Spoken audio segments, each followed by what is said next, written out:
Now we're just gonna double check that the hole is now deep enough. Yeah, you see there it's 2 foot into the ground, which is 24 centimetres. I think that's deep enough for our post. So we're just gonna mark there.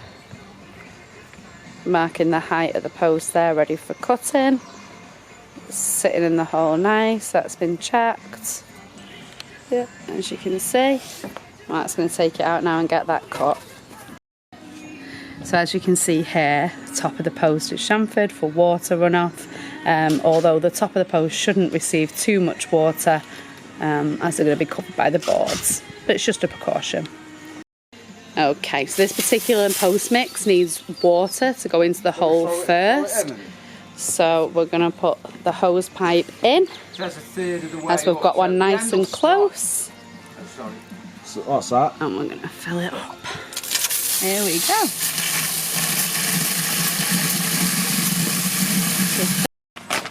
So now we're going to put our post mix into the hole that we've already put the water into.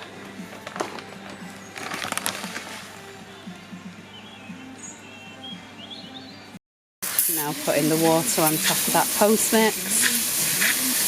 Across the country, the Public Accounts Committee says. So we're putting the post mix all around that post, getting it right in on top of the already soaked in water.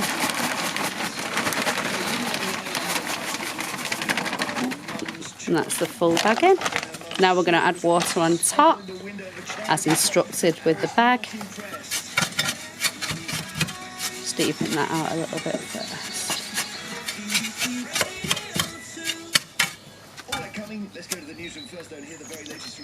So here we're just using a trowel to give a little run off, a little tapering round the post, so the water's not pooling at the bottom of the post.